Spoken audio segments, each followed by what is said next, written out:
히브리서는 여러분들이 잘 아시겠지만 유대교 그리스도인들이 핍박과 어려움 가운데 있었을 때 우리 주님이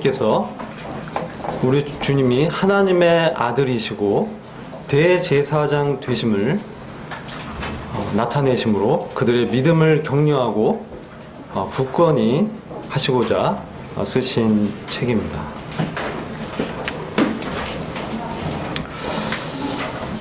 하나님께서 인정하신 이 종교 중에 가장 높은 종교가 유대교입니다. 유대인들은 하나님의 율법을 받았고 유대인들 중에 선지자들도 나왔고 또 유대인 중에 예수 그리스도가 오셨습니다. 그러나 이들이 그리스도를 그들의 믿음의 대상으로 고백하고 유대교에서 떠났지만 유대교인들이 그들을 출교하고 많은 핍박을 가했을 때 어떤 믿음이 약한 자들은 또 입술만 고백한 그런 사람들은 다시 유대교로 돌아가는 그런 일들이 일어났던 것입니다. 그래서 주님은 사도 바울을 통해서 주님의 탁월하심과 위대하심을 선포하심으로 그들이 침륜에 빠질 것이 아니라 영혼을 구원하는 믿음으로 살 것을 권면해주고 있는 것입니다. 이 히브리서에서 주로 나오는 주요 단어는 두 가지가 있다고 생각이 됩니다. 하나는 아들이고 다른 하나는 대제사장입니다. 아들은 히브리서에 24번 말씀하고 있습니다. 우리 주님께서 하나님의 아들이시자 동시에 사람의 아들로 오셨다고 말씀해주고 있습니다. 또 대제사장이라고 15번이나 말씀하고 있습니다. 우리 주님은 인간들이 레위 지파의 혈통을 받고 세워진 흠이 있고 죄가 있는 그러한 제사장이 아니라 흠 없으시고 죄와는 상관없는 영원한 멜기세덱의 반차를 좇은 하늘에 계신 대제사장으로 당신을 계시하고 있습니다. 그래서 히브리서는 유대인들이 생각하고 있던 뛰어난 종교 체제로 돌아가서 습관적으로 제사를 드리고 또 핍박도 받지 않고 주님이 주신 복도 받을 수 있을 거라 생각했던 이 유대교 배경의 그리스도인들에게 종교와 그리스도는 하늘과 땅만큼 차이가 있는 것이다 라고 메시지를 던져주고 있는 것입니다. 종교는 절대로 사람을 구원할 수 없습니다. 하나님을 자기 힘으로 섬겨보겠다고 유대인들이 그렇게 율법을 지켜보고자 했지만 계시된 하나님의 의, 하나님이 보여주신 지식과 의신, 그 본체이신 그리스도를 결국 십자가에 못 박게 넘겨준 큰 죄를 짓고 만 것입니다. 종교는 절대 구원이 아닙니다. 그들은 자기의 생각과 의지를 신뢰해서 영광의 주를 거절한 것입니다. 특별히 이 시간 주목해야 할 말씀은 히브리서 2장 1절부터 있는 말씀입니다. 1절부터 3절 말씀을 읽어보도록 하겠습니다. 1절부터 3절까지 짧으니까요. 다 같이 한 목소리로 함께 읽도록 하겠습니다. 시작. 그러므로 모든 들은 것을 우리가 더욱 간절히 삼갈지 혹 흘러 떠내려 갈까 염려하노라. 천사들로 하신 말씀이 견고하게 되어 모든 범죄함과 순종치 아니함이 공변된 보응을 받았거든. 우리가 이같이 큰 구원을 등한히 여기면 어찌 피하리요. 이 구원은 처음에 주로 말씀하신 바요 들은 자들이 우리에게 확증한 바니. 아멘. 3절에 보시면 이같이 큰 구원이란 이 말씀이 나옵니다. 여기서 크다라는 말은 원어상 의미는 강력하다, 위대하다, 그런 말이라고 합니다. 이같이 강력하고 위대하며 중요한 구원을 소홀히 여긴다면 어찌 피할 수 있겠는가, 이렇게 말씀하고 있는 것입니다. 무엇을 피할 수 없다고 말씀하는 것일까요? 그 2절의 말씀을 보시면 천사들로 하신 말씀, 곧 율법의 말씀도 경고하게 되어서 율법을 어기는 범죄와 또 그 율법에 나타난 하나님의 말씀을 순종하지 아니했을 때 마땅한 보응을 받았다는 것입니다.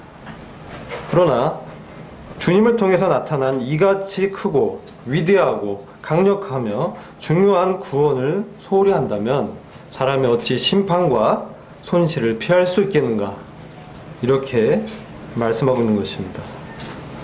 구원이란 선물, 우리가 선물을 받을 때 구원은 하나님의 전적인 선물이죠. 근데 어떤 선물을 사람들이 받았을 때 우리는 선물을 보면서 어떤 생각을 합니까? 선물 자체에만 만족합니까? 아니면 이 선물을 우리에게 준 그 사람을 생각하지 않습니까? 그런데 어떤 사람이 선물을 받았는데 그 선물을 그냥 버려두고 열어보지도 않고 쳐다보지도 않고 그냥 책상 서랍에 넣어둔다면 그 사람은 그 선물을 준 그 사람을 무시하고 또 소홀히 여기는 것일 것입니다. 구원이란 선물은 누가 우리에게 주신 것입니까? 바로 우리 주님이십니다. 그래서 이 구원이라는 선물을 볼 때 우리 주님의 인격과 주님의 마음이 어떠함을 알 수가 있는 것입니다. 히브리 종교에서 유대교 그리스도교로 돌이킨 이 그리스도인들에겐 특별히 우리 주님이 어떤 분인지 이 중요한 의미를 조명하는 필요가 있다는 것을 보게 됩니다. 1절 말씀을 잠깐 보시겠습니다. 그러므로 모든 들은 것을 우리가 더욱 간절히 삼갈지니 혹 흘러 떠내려갈까 염려하노라. 여기서 모든 들은 것이라고 했을 때는 우리가 1장의 내용을 살펴봐야 합니다. 근데 1장은 조금 이따 저희가 함께 살펴보건데 그것은 바로 우리 주님의 아들 되심에 대해서 말씀하고 있는 것입니다. 우리 주님께서 하나님의 아들이시지만 또한 사람의 아들로 나셨다고 말씀하고 있습니다. 그래서 이런 주님에 대한 복음을 우리가 여기서 보면 더욱 간절히 삼가하라고 말씀하고 있습니다. 이 말의 뜻은 온 마음과 정성을 다해서 이 말씀에 주목하고 살펴보라는 말씀입니다. 만약 그렇지 않다면 혹 흘러 떠내려 간다는 이 말씀입니다. 우리 주님이 어떤 분이신지, 우리 주님의 아들 되심이 어떤 의미인지 우리가 깊이 그 의미를 살펴보지 않는다면 우리는 흘러 떠내려가는 이 안전한 정박지에 배가 정착하지 못하고 떠내려가는 난파한 배와 같이 아주 의미 없는 이 삶을 살아가게 될 것입니다. 그래서 우리가 이 주님을 소홀히 여길 때, 주님이 주신 구원을 소홀히 여긴다는 것은 바로 주님을 소홀히 여기는 것과 매 한 가지입니다. 그래서 주님을 소홀히 여길 때 우리는 두 가지 중요한 것을 잃을 것이라고 생각이 되어지는데, 첫째는 주님과 동행하는 삶의 열매입니다. 주님과 동행할 때 주님의 생명이 우리 삶에 나타나게 되는데, 그 주님을 소홀히 여긴다면 어떻게 우리 삶 가운데 주님의 생명이 나타날 수 있겠습니까? 두 번째는 주님의 영광의 나라가 임할 때 주님과 함께 다스리는 것입니다. 주님과 동행하고 고난 가운데서 주님을 배우지 않은 사람들이 주님의 나라가 임할 때 어떻게 주님과 함께 다스리고 그 통치권을 나눠받을 수 있겠습니까? 그래서 주님을 소홀히 여긴다는 것은 바로 우리 삶 가운데 나타날 이 두 가지 큰 중요한 것을 잃어버리게 될 위험이 있다는 것입니다. 그래서 우리에게 참 흘러 떠내려 가지 않도록 삼가에서 간절히 주님이 어떤 분이신지, 주님이 우리에게 베푸신 구원이 어떤 의미가 있는지 상고할 필요가 있다고 여기서 명확하게 말씀해주고 있는 것입니다. 어느 청년이 믿음을 고백한 청년이 있었습니다. 그래서 그 청년은 이제 구원받았다고 입술로 신앙 고백을 교회 가운데 하였습니다. 근데 어느 날 아버지가 경영하는 이 사업체를 맡게 되었습니다. 경영자가 된 것이죠. 그리고 평생 그는 그 기업을 살리기 위해서 온 시간과 정열을 다 바쳤습니다. 사업을 하느라 교회 집회도 참석하지 못했고, 돈을 버는 기회를 놓치지 않으려고 예배도 참석하지 못했습니다. 그의 평생을 이렇게 지내다가 이제 쇠약해져서 건강상의 이유로 모든 사람이 겪게 되는 죽음에 이르게 되었습니다. 그때 그가 평생을 돌이켜보며 아버지가 맡기신 기업은 훌륭하게 일궈왔으나 나의 영혼은 여지껏 돌아보지 못했거나 하고 후회했다라는 이 실화가 있습니다. 그렇다면 이 사람은 과연 구원의 생명을 받은 것인가? 어떻게 생각하십니까? 그는 입술로 신앙 고백을 하였지만 그는 평생 주님과 관계없이 산 것입니다. 이 사람의 영혼의 문제는 하나님께 맡길 수밖에 없는 것입니다. 그래서 이 구원의 의미를 우리는 이 삶 가운데 깊이 알고 우리 삶에 적용하는 의미가 있다고 생각이 됩니다. 히브리서 기자는 이 구원을 베푸시는 주님에 대해서 두 가지 깊이 생각할 것과 또 한 가지 바라볼 것을 권면하고 있습니다. 히브리서 3장 1절을 보시겠습니다.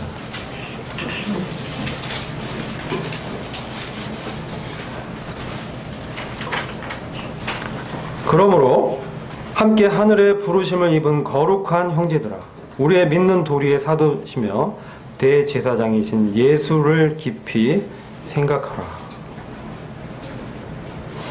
함께 하늘의 부르심을 입었다고 사도는 말씀해주고 있습니다.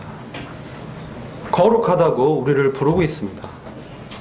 우리의 부르심은 땅의 영광과 축복을 받는 그런 부르심이 아니라 하늘의 영광의 부르심입니다. 우리는 거룩하게 되기 위해서 부르심을 받은 것이 아니라 이미 거룩한 형제들로 부르심을 받은 것입니다. 그래서 우리의 믿는 바 도리의 사도이시자 대제사장이신 우리 주님을 깊이 생각할 것을 권면하고 있습니다. 또 주님을 한 번 더 깊이 생각할 것을 권면하고 있는데 그것은 히브리서 12장 3절에 말씀하고 있습니다.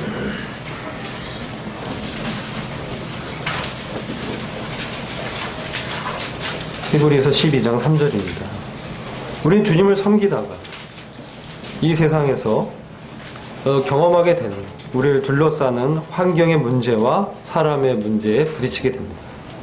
이것은 누구나 다 만나는 문제입니다. 그런데 이런 문제들로 인해서 우리가 피곤해지고 낙심할 때가 많습니다. 그럴 때 주님은 이렇게 말씀하고 있습니다. 너희가 피곤하여 낙심치 않기 위하여 죄인들의 이같이 자기에게 거역한 일을 참으신 주님을 생각하라. 구원하기 위해서 하늘의 보좌를 버리시고 오신 하나님의 아들 그리스도를 유대 백성들이 어떻게 대우했습니까? 주님을 거역했습니다. 주님의 얼굴에 침을 뱉었습니다. 주님의 뺨을 쳤습니다. 주님을 조롱했습니다. 주님을 로마 군병들에게 넘겨주었습니다. 주님을 강도의 한 사람으로 취급했습니다. 바라바를 놔주라고 했습니다. 그리고 정말 그 중대한 범죄를 지은 악인들만 죽이는 사형 도구인 십자가에 못 박아 죽였습니다.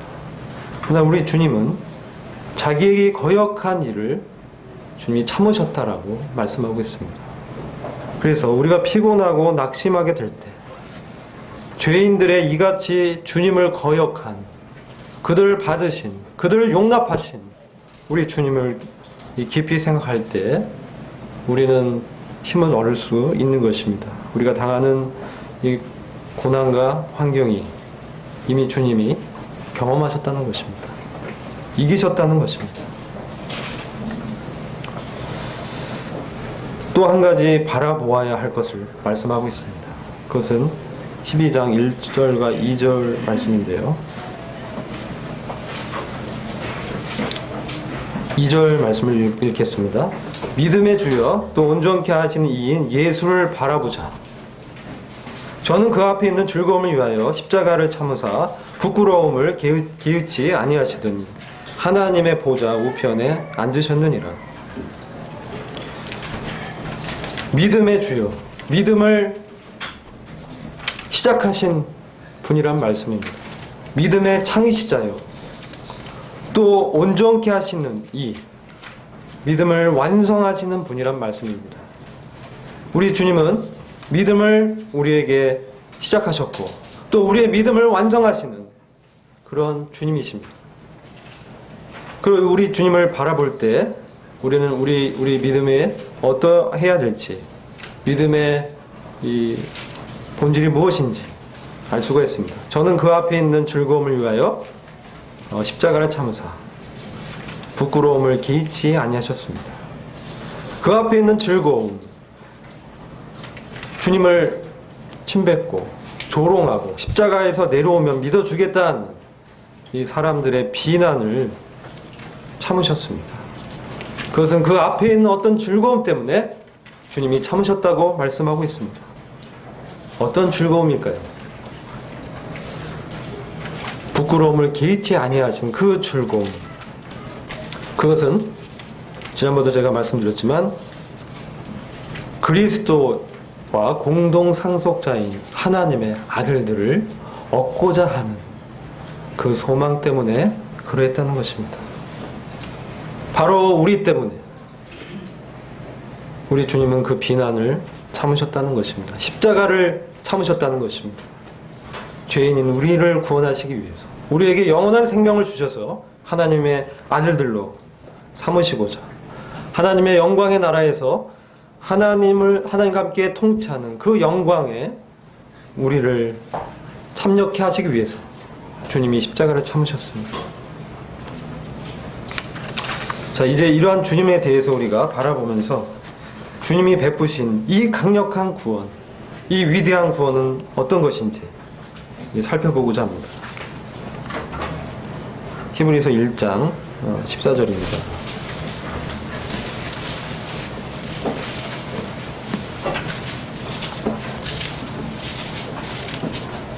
제가 읽겠습니다. 모든 천사들은 부리는 영으로 구원 얻을 후사들을 위하여 섬기라고 보내심이 아니냐. 예. 여기서 구원 얻을 후사는 누구를 말씀하고 있을까요? 우리죠. 그리스도인이죠. 근데 그리스도인이 구원을 받았는데 왜 구원을 얻을 후사라고 말씀하고 있습니까? 이상하지 않습니까? 우리는 분명히 구원을 받았잖아요. 근데 왜 구원을 얻을 미래형을 쓰고 있을까요? 자, 이것은 우리가 현재 받은 구원이 아닌 미래에 받을 구원이 있다는 것입니다. 우리가 기업으로 얻게 될 구원이 있다는 것입니다. 먼저 구원이 어떤 의미가 있을까요? 저는 구원이 하나님의 경륜의 관점에서 봤을 때 그리스도와 연합해서 죄와 율법과 세상에서 해방되어 하나님의 영으로 인도받는 하나님의 아들들이 되는 것이라고 생각을 합니다. 이 아들들은 그리스도의 영광에 참여하는 공동 상속자로 부르심을 받은 것입니다. 그리스도의 영광은 어떤 것입니까? 우리가 에베소서 1장에 보면 두 가지 영광을 찬미하고 있습니다. 하나는 무엇입니까? 은혜의 영광을 찬미하는 것입니다. 성도를 부르심의 목적이 하나님이 베푸신 그분의 은혜에 담겨있는 놀라운 영광을 찬미하는 것입니다. 하나님께서 사람이 되셔서 사람의 아들로 온전히 주기까지 순종하셔서 아버지께 연락되어진, 그래서 그분을 바라보고 믿고 생각하는 우리에게 구원을 베푸신 놀라운 그 은혜의 영광을 찬미하는 것입니다. 다른 하나는 무엇입니까? 그리스도의 영광을 찬미하는 것입니다. 그것은 미래적인 의미가 있습니다. 물론 그리스도께서 빌립보서 2장의 말씀처럼 하나님과 동등됨을 취할 것으로 여기지 아니하시고 자신을 비워서, 하나님의 본체이시지만 자신을 비우셔서 사람의 모양을 입고 이 땅에 오셨습니다. 그리고 주기까지 순종하셔서 아버지를 기쁘게 해드렸습니다. 율법의 모든 요구를 이루셨습니다. 그래서 아버지께서는 우리 주님을, 십자가에 죽으신 우리 주님을 다시 살리시고 부활시키셔서 사망의 권세 잡은 자를, 그 마귀의 권세를 패하셨습니다. 그리고 주님은 승천하셔서 지금 하나님의 우편 보좌에 앉아 계십니다. 영광과 이 종기의 관을 쓰셨습니다. 그렇게 말씀하고 있습니다. 그런데 히브리서 2장 말씀을 자세히 보면 아직까지 만물이 주님께 복종한 것은 아니라고 말씀하고 있습니다. 히브리서 2장 5절부터 7절입니다.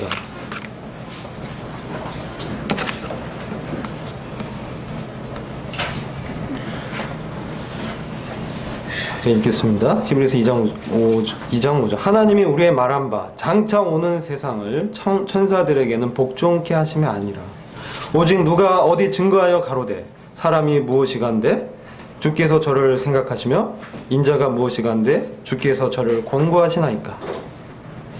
저를 잠깐 동안 천사보다 못하게 하시며,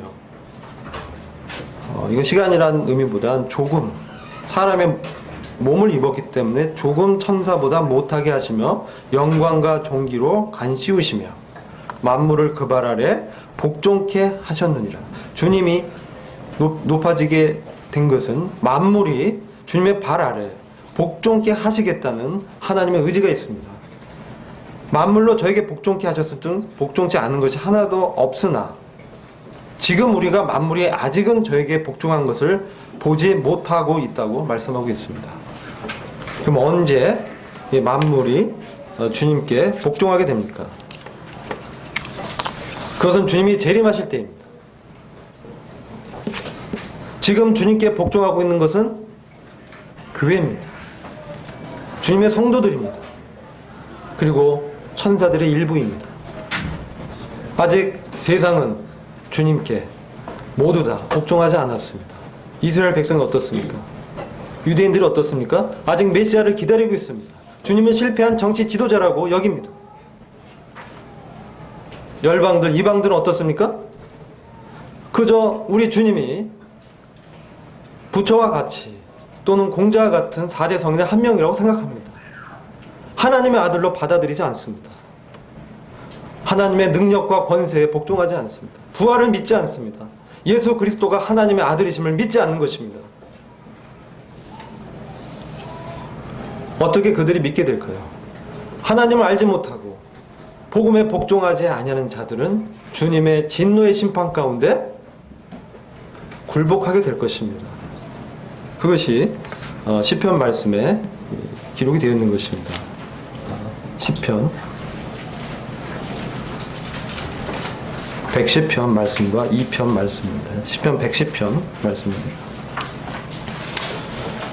히브리서 말씀에도 이 말씀을 인용하고 있습니다.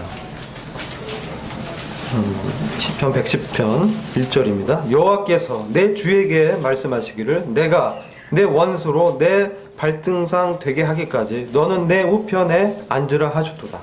주님이 영광과 존귀의 관을 쓰시고 여호와 아버지 우편에 앉아 계십니다. 어떤 일을 하십니까? 대제사장으로 우리를 위해서 중보하시고 대언하시고 우리 위해 기도하고 계십니다. 베드로가 3번 부인할 걸 주님이 먼저 아셨죠. 그래서 베드로가 그 부인할 걸 먼저 아시고 주님 어떻게 말씀하십니까? 내가 사단이 너를 밀가부르듯 청구할지라도 너가 돌이켜 너 형제를 세우고 돕는 일을 하도록 내가 기도하였다. 놀라운 말씀 아닙니까? 아직 베드로가 실패하지 않았습니다. 근데 주님은 먼저 기도했다고 말씀하고 있습니다. 이와 같은 주님이 하늘의 대제사장으로 우리를 위해서 기도하고 대언하고 계십니다. 우리가 어떠한 자인지 어떠한 체질인지 너무나 잘 아십니다. 우리가 어떻게 넘어질지 아십니다.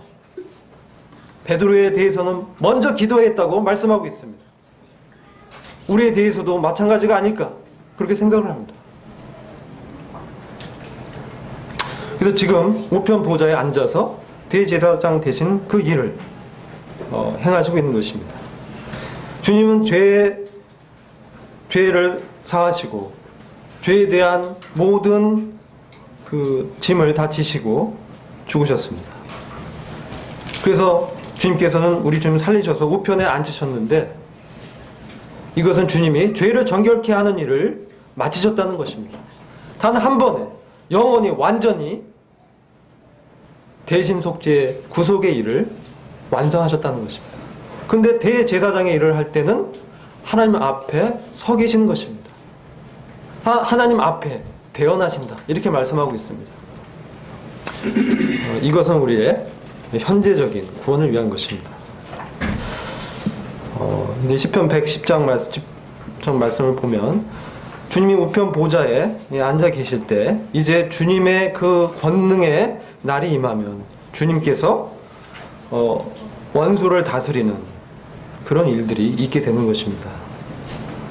여호와께서 시온에서부터 주의 권능의 호를 내어 보내시리니 주는 원수 중에서 다스리소서. 5절 시편 110편 5절입니다. 주의 우편에 계신 주께서 그 노하시는 날에 열왕을 쳐서 파하실 것이다. 열방 중에 판단하여 심판하여 시체로 가득하게 하시고 여러 나라의 머리를 쳐서 파하시며 길가의 시냇물을 마시고 인하여 그 머리를 드시리로다. 이 세상에 하나님의 어린 양으로 오셔서 죄를 지고 가셨다 이렇게 말씀하고 있습니다. 세상 죄를 지고 가시는 세상 죄를 가져가시는 하나님의 어린 양을 보라. 이 세상의 불순종 이 죄는 주님께서 오셔서 완전히 심판하심으로 제거하실 것입니다. 그래서 이 미래적인 이 우리가 얻을 구원은 주님이 오셔서 이 세상을 심판하셔야 우리가 얻을 수 있다는 것입니다. 우리가 얻을 구원, 우리가 미래적으로 받을 그 구원은 하나님의 영광에 그리스도와 같은 형상의 몸을 입고 들어가는 것인데 그렇게 되기 위해선 하나님의 나라의 대적자 원수가 모두 다 제거되어야 되는 것입니다. 그래서 주님은 오셔서 재림하셔서 심판하심으로 열방을 평정하시고 복음에 복종하지 않고 하나님을 알지 못하는 자들을 심판하는 것입니다. 시편 2편 말씀 보시면 그런 말씀이 기록되어 있습니다. 그래서 시편 2편 8절 말씀 보면 읽겠습니다. 내게 구하라. 내가 열방을 유업으로 주리니 내 소유가 땅끝까지 이르리로다. 내가 철장으로 저희를 깨트리며 질그릇같이 부수리라 하시도다. 주님이 열방을 유업으로 다 얻는 것은 주님의 소유가 땅끝까지 이르는 것은 주님이 다시 오셔서 이 세상을 심판하실 때 이루어지는 것입니다. 그러할 때 주님이 다시 오실 때 로마서 8장 말씀 보면 주님이 다시 오실 때 피조물이 고대하는 바 하나님의 아들들이 나타난다고 하고 있습니다. 로마서 8장을 함께 보시겠습니다. 로마서 8장 말씀입니다.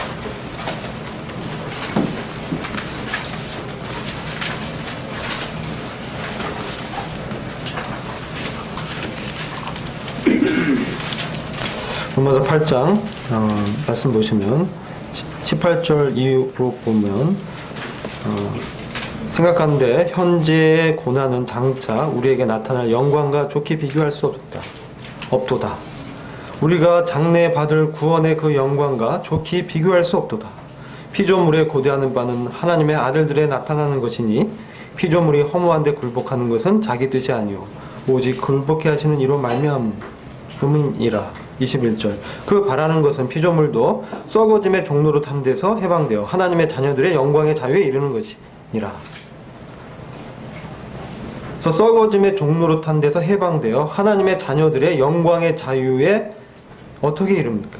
그것은 바로 주님께서 다시 오실 때 23절 보시면 이뿐 아니라 또한 우리 곧 성령의 처음 익은 열매를 받은 우리까지도 속으로 탄식하여 양자 될 것 곧 우리 몸의 구속을 기다리느니라. 바로 죄의 존재로부터 완전히 구원받는 그러한 미래의 영광의 구원이 있는 것입니다. 그래서 이 구원 얻을 후다라는 것은 바로 이러한 미래적이면서도 종말적인 그런 구원을 말씀하고 있습니다.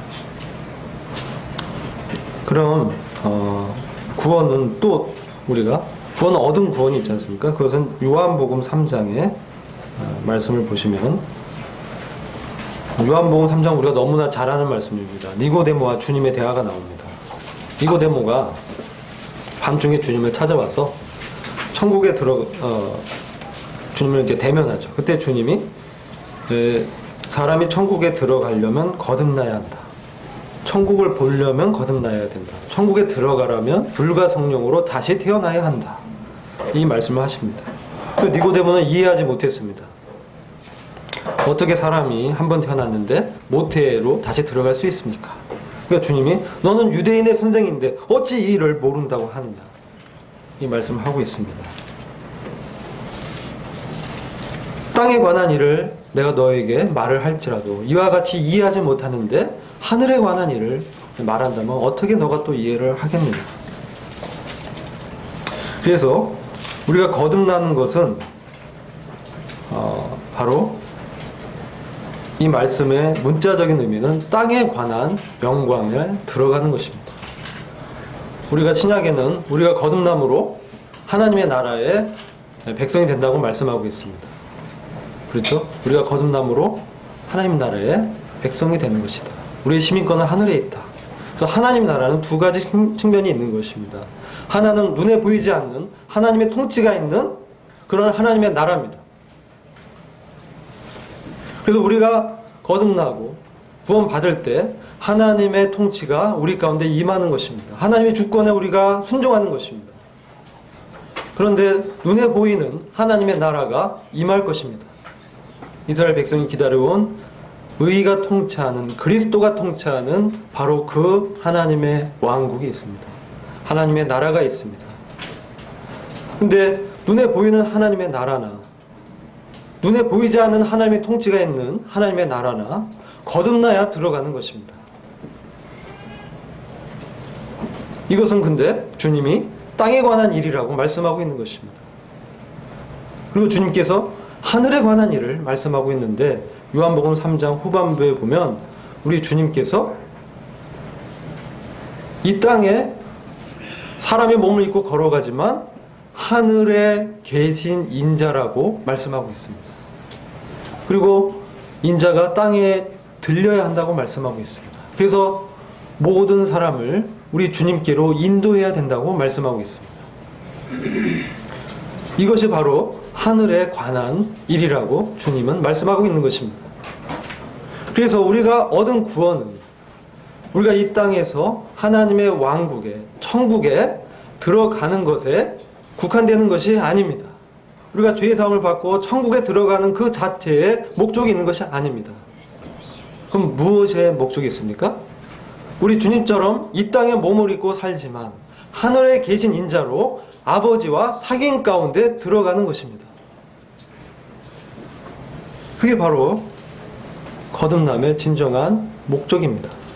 그게 바로 하늘에 관한 일입니다. 하늘에 계신 인자, 우리 주님께서 이 땅에 걸어가실 때 우리 주님은 한 번도 아버지와 사귐이 끊어지지 않았습니다. 아버지의 말씀을 대언했습니다. 아버지가 그 입술에 주시는 그 말씀만 하셨습니다. 아버지가 하라고 하신 그 일을 하셨습니다. 아버지와 깊은 사귐 가운데 주님이 있었습니다. 이것이 하늘의 일입니다. 그래서 우리 주님께서 십자가에 달려서 들리셨을 때 모든 사람을 자기에게로 이끌겠다 이렇게 말씀하고 있습니다. 그것은 바로 모든 사람이 자기와 같이 아버지와 깊은 사귐 가운데 들어가는 것을 목적하고 있다는 것입니다. 바로 그리스도와 깊은 연합 가운데로 들어가는 것을 목적하고 있다는 것입니다. 이게 우리가 받은 이 구원의 목적입니다. 그래서 우리가 받은 구원이 하늘에 계신 아버지와 사귐을 가지면서 이 땅 가운데 몸을 입고 걸어가는 것입니다. 그렇게 될 때 우리는 우리를 얽어매는 죄의 권세로부터 자유함을 얻게 될 수 있는 것입니다.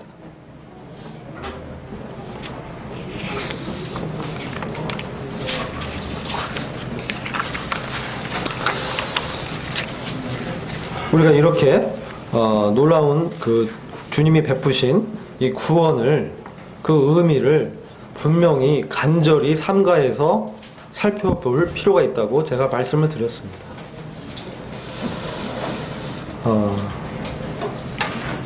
그래서 이러한 그 구원의 세 가지 측면은 바로 그리스도의 인격과 또 직분과 관련이 되어 있는 것입니다.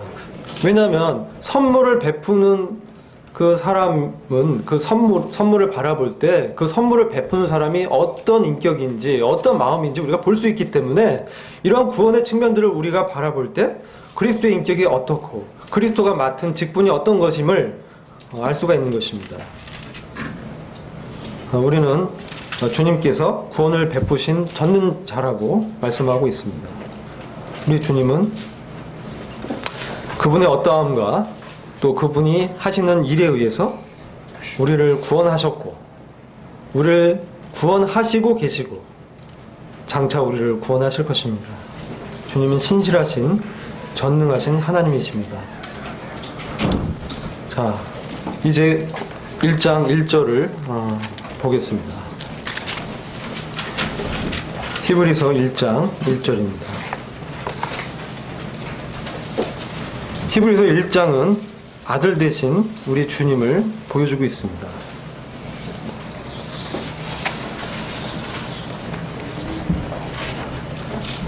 자, 1절부터 3절을 함께 읽겠습니다. 자, 시작. 옛적의 선지자로 여러 부분과 여러 모양으로 우리 조상들에게 말씀하신 하나님이 이 모든 날 마지막에 아들로 우리에게 말씀하셨으니 이 아들을 만유의 후사로 세우시고 또 저로 말미암아 모든 세계를 지으셨느니라. 이는 하나님의 영광의 광채시오 그 본체의 형상이시라. 그의 능력의 말씀으로 만물을 붙드시며 죄를 정결케 하는 일을 하시고 높은 곳에 계신 위엄의 우편에 앉으셨느니라. 예. 먼저 여기서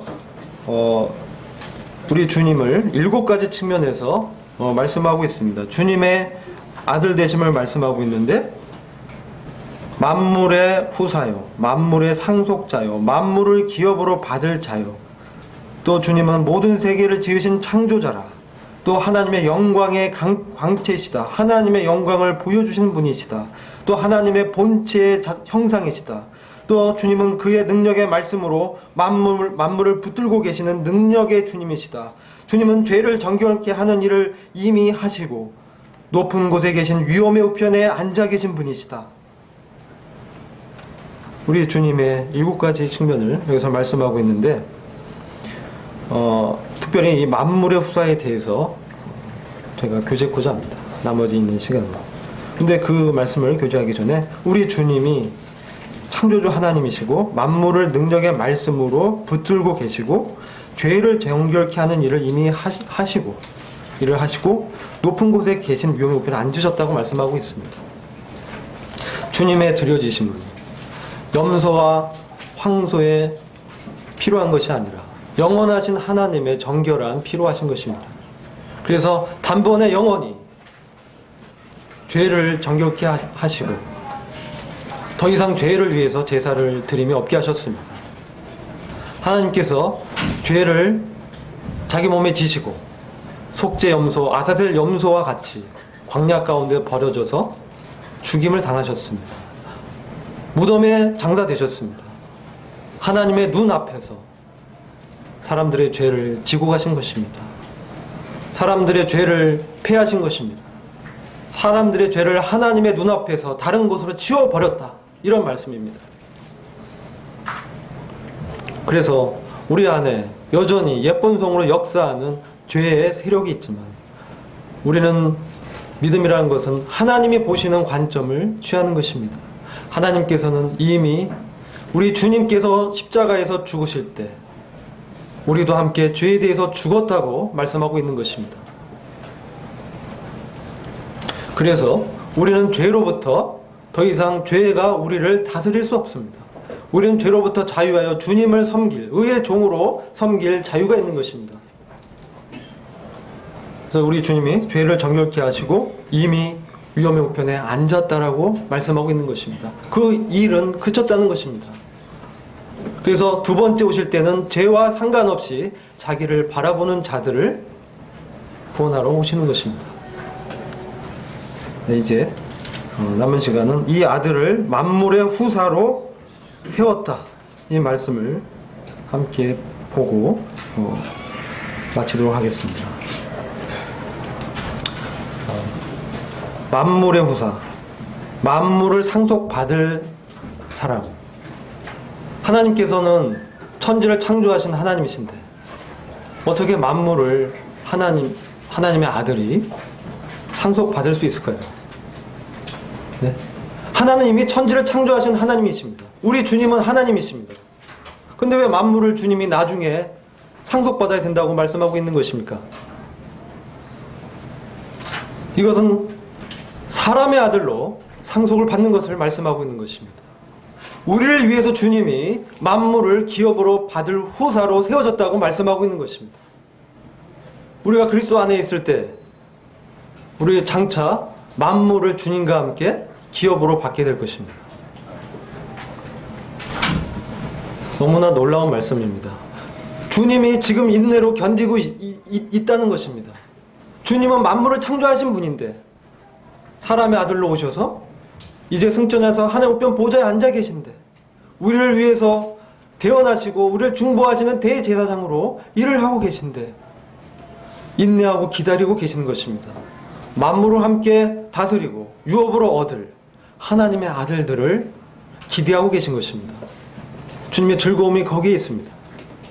우리가 주님과 같이 만물을 함께 다스리고 주님과 함께 영원히 있을 그것을 주님은 기다리고 계십니다. 인내하고 계십니다. 자, 만물을 상속받는다. 이 말은 요한계시록 17장 14절 말씀을 잠시 보겠습니다. 함께 보실 때 그 의미가 분명해집니다. 요한계시록 17장 14절 말씀입니다.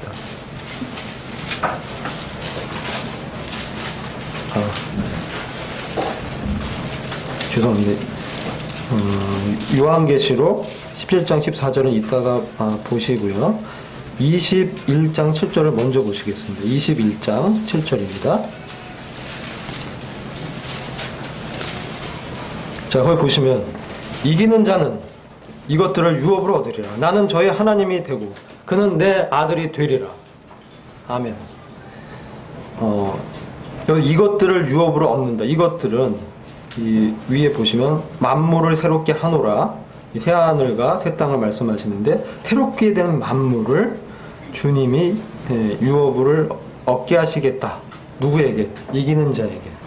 나는 저의 하나님이 되고 그는 내 아들이 되리라 라고 말씀해 주고 있습니다.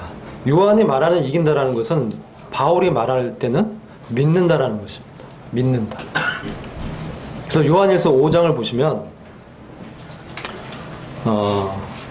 세상을 이긴 이것이니 예수께서 하나님의 아들이심을 믿는 자가 아니겠느냐. 그래서 우리가 그 말씀을 볼 때 이 이긴다라는 것은 바로 예수님께서 하나님의 아들이시는 것을 믿는 것을 말씀하고 있는 것입니다. 예수님께서 하나님의 아들이라는 것을 믿는다라는 것은 예수님께서 부활하셔서 지금 나와 함께 하시며 나와 사귐을 가지시며 하늘에 계신 인자로 이 땅을 통과하신 것처럼 우리 또한 그렇게 주님과 함께 동행하며 아버지와 사귐을 깊게 가지게 하신다는 것입니다. 그런 이기는 자에게, 그런 예수님을 부활하신 하나님의 아들로 그와 함께 동행하는 자에게 아들이 되게 하시고 뭡니까? 유업을 주시겠다 하셨습니다. 그래서 이 아들을 만물의 상속자로 세운다는 것은 주님이 세상을 이기셨다는 것입니다. 이기는 자에게 만물을 상속으로 주는 것이기 때문에 마땅히 주님이 하나님의 아들로는 마땅히 충분히 만물을 받을 자격이 있으시지만 사람의 아들로 세상을 이기시고 아버지께 온전히 순종하심으로 만물을 받을 능력 있는 자로 인정받으셨다. 어떻게 하나님의 아들로 인정받으셨다고요? 로마서의 1장에 보면 죽음에서 부활하심으로 하나님의 아들을 입증되었다는 것이죠. 그래서 세상 요한복음 16장 33절 보시면 이런 말씀이 있습니다. 우리 주님께서 세상을 이긴 분이라는 것을 주님 자신이 말씀하고 있습니다. 이 장면은 주님이 잡히시기 전에 제자들에게 주님께서 잡히시고 이제 죽임 당하시고 그들과 함께 있지 못하게 될 것을 이제 말씀하는 장면입니다. 그리고 이제 부활하시고 승천하신 그런 부분을 제자들에게 그전까지는 비유로 말씀하셨는데 이제 자세히 말씀하셨습니다. 그럴 때 제자들이 정말 주님이 하나님의 아들이심을 이제 믿겠다라고 말씀하십니다. 그렇게 말씀하실 때 주님이 요한복음 16장 32절과 33절을 말씀하십니다. 보라 너희가 다 각각 제 곳으로 흩어지고 나를 혼자 둘 때가 오나니 벌써 왔도다. 내가 혼자 있는 것이 아니라 아버지께서 나와 함께 계시느니라.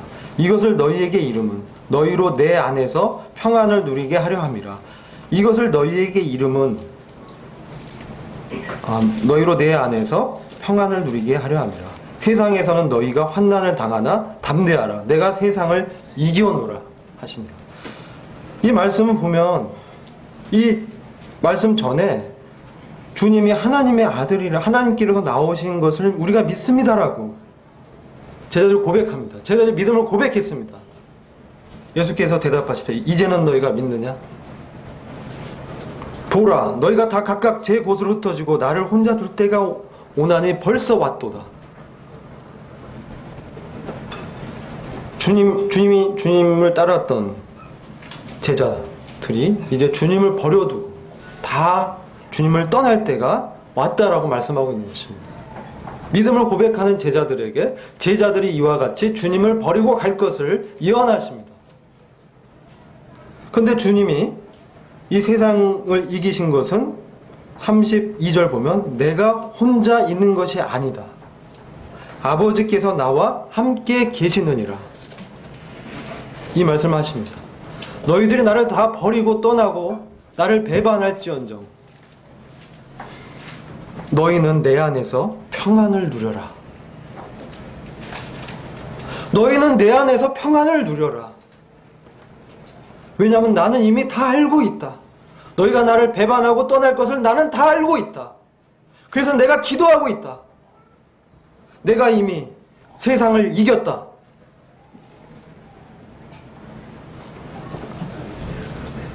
주님은 이런 분이십니다. 주님은 다 아십니다.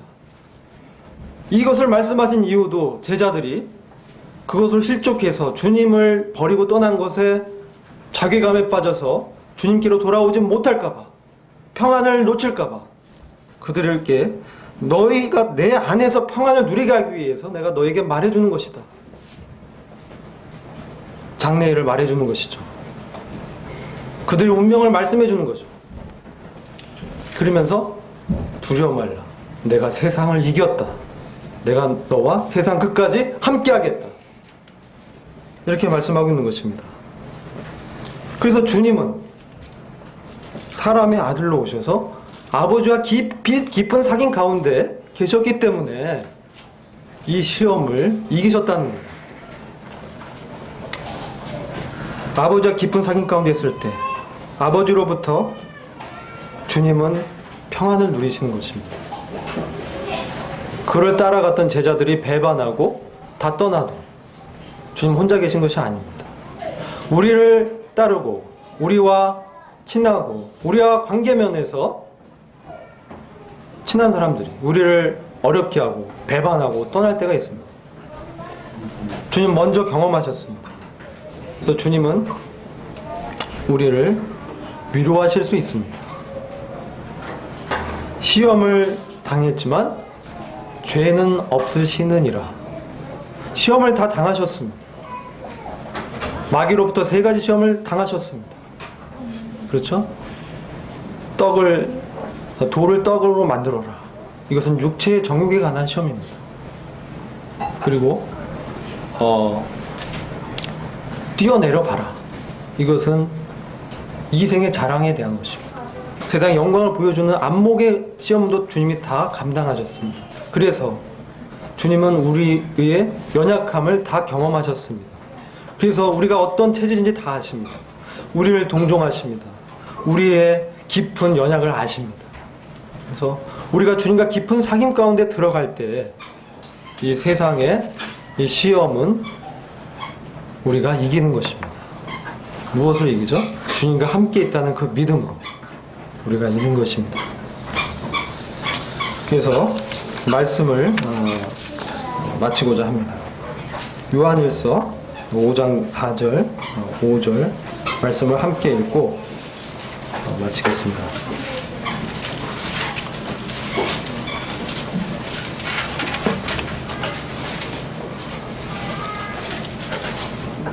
대저 함께 읽겠습니다. 요한일서 5장 4절 5절입니다. 시작. 대저 하나님께로서 난 자마다 세상을 이기느니라. 세상을 이긴 이김은 이것이니 우리의 믿음이니라. 예수께서 하나님의 아들이심을 믿는 자가 아니면 세상을 이기는 자가 누구뇨? 아멘.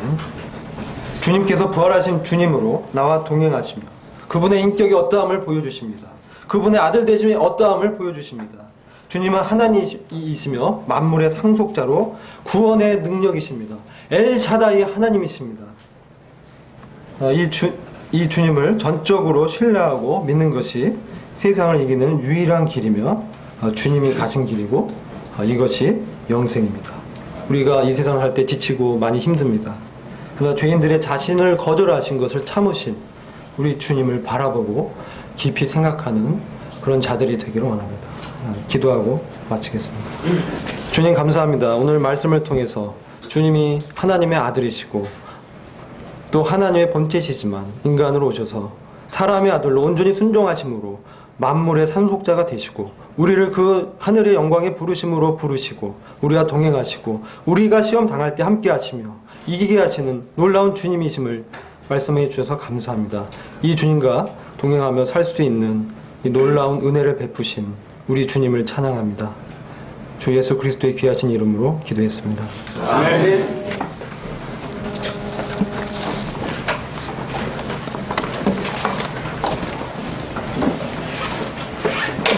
안녕하세요. 반갑습니다. 성도님들. 몇 가지 광고사항 일단 드리겠습니다. 먼저 오늘 저희 모임을 방문해 주신 분들을 소개해 드리겠습니다. 이슬기 자매님 동료 되시는 박인철님께서 함께 해주셨습니다. 잠시 일어나 주시겠어요? 네, 지난번에도 함께 몇 분 보셨죠? 여러분? 반갑습니다. 그냥 앉으시면 되겠습니다.